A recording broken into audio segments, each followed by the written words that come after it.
సుమన్ టీవీలో మీ business promotions కోసం ఈ కింది నెంబర్ను సంప్రదించగలరు.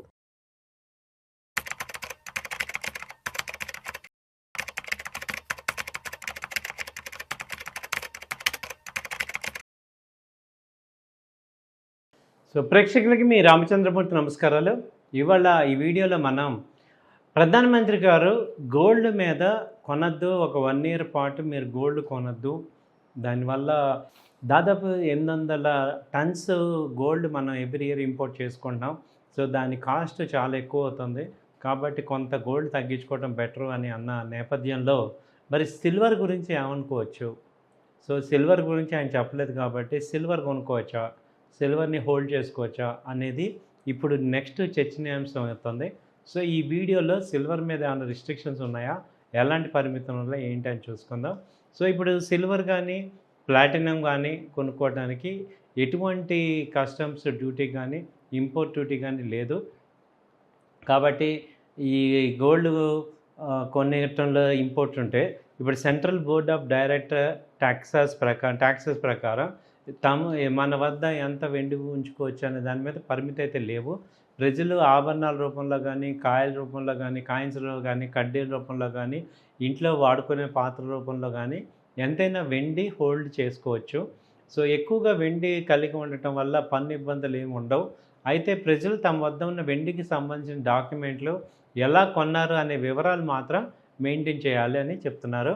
సో పన్ను చట్టాల ప్రకారం వెండిని క్యాపిటల్ అసెట్ కేటగిరీ కిందకు వస్తుంది కాబట్టి 36 నెలల కంటే ఎక్కువ కాలం కనుక దానిని కలిగి ఉండటం వల్ల లాంగ్ టర్మ్ క్యాపిటల్ గెయిన్స్ పెట్టాలి.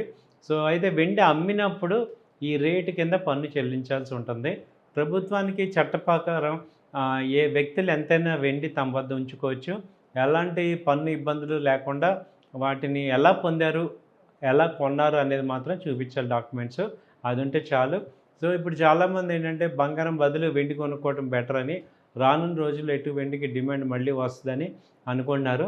సో అయితే ప్రజలు కూడా కావాల్సినంత కాకుండా లిమిట్స్ లేవు కానీ చాలా కొందామని వెండి కొందాం అనుకుంటున్నారు. అయితే వెండిలో ప్రాబ్లం ఏంటంటే అప్ అండ్ డౌన్ మూమెంట్స్ చాలా హెవీగా ఉంటాయి. సో వెండి ప్లెడ్జ్ పెట్టడానికి కూడా లేదు. సో ఈవెన్ బంగారం అయితే ప్లెడ్జ్ పెట్టామంటే డబ్బులు తీసుకోవచ్చు, వెండిలో అయితే ప్లెడ్జ్ పెట్టిన వాళ్ళు 60% ఇస్తారు. అలాగే వెండి ఎక్స్చేంజ్ చేసిన కొత్త వెండి నగలు కొనాలి అంటే మాత్రం తరుగు చాలా ఎక్కువ పోతుంది. కాబట్టి వెండిని ఏంటంటే ఈ కడ్డీల రూపంలో కానీ, బ్రిక్ రూపంలో కానీ హోల్డ్ చేసుకొని తర్వాత వాల్యూ పెరిగినప్పుడు అమ్ముకునే పరిస్థితి అలా తెచ్చుకుంటాం బెటర్ అనమాట. సో ఇప్పుడు బంగారాన్ని తగ్గించుకొని వెండిని కొనుక్కోవటం అనేది ఇప్పుడు దాని మీద ఎటువంటి ఇది లేదు కాబట్టి సర్కార్ అయితే మనకి వెండికి అయితే ఏమి రిస్ట్రిక్షన్స్ పెట్టట్లేదు, ఓన్లీ గోల్డ్కే పెడుతున్నాం, 15% గోల్డ్ పెంచేసాం అని అంటున్నారు. కాబట్టి నెక్స్ట్ ఈ వెండి ఎంత పెరుగుతుంది, ఆల్రెడీ ఇప్పుడు మార్కెట్లో చూసుకుంటే వెండి దాదాపు 3 లక్షల దాకా వెళ్ళిపోయింది. మొన్నటి దాకా 2,50,000 ఉన్న వెండి ఇప్పుడు 3 లక్షల దాకా వెళ్ళిపోయింది. సో ఇదంతా కూడా మనకి వెండి రేటు పెరగటం అనేది మనకి అర్థమవుతుంది. సో వెండి కొనుక్కునే అవకాశం ఉన్న వాళ్ళు ఇప్పుడు బంగారానికి ఆల్టర్నేట్ ఏంటి, ఏది కొంటే బెటర్ అనే వాళ్ళకి వెండి అయితే ఆల్టర్నేట్ కనపడుతుంది. కాబట్టి ఇది రిస్ట్రిక్షన్ లేదు ప్రజెంట్ వరకు, మరి రేపొద్దున ఏమన్నా జరగచ్చు, మళ్ళీ వెండి కూడా బాగా పెరుగుతుంది కాబట్టి దాన్ని రిస్ట్రిక్ట్ చేయాలన్నా కూడా ఛాన్సెస్ ఉన్నాయి. సో ఏదైనా ఏంటంటే లిమిట్స్గా కొనటం అనేది చేసుకోవటం మెయిన్. ఇది వద్దు అనడానికి రీజన్ ఏంటి అంటే మనకి సేమ్ స్టోరీయే లాస్ట్ 3 months నుంచి జరుగుతున్న స్టోరీయే. క్రూడ్ ఆయిల్ పెరుగుతుంది, క్రూడ్ ఆయిల్తో పాటు మనకి ఇంపోర్ట్స్ పెరుగుతున్నాయి, ఎక్స్పోర్ట్స్ తగ్గుతున్నాయి. కాబట్టి ఆ డిఫరెన్స్ ఆఫ్ పేమెంట్ డాలర్స్లో పే చేయాల్సి వస్తుంది.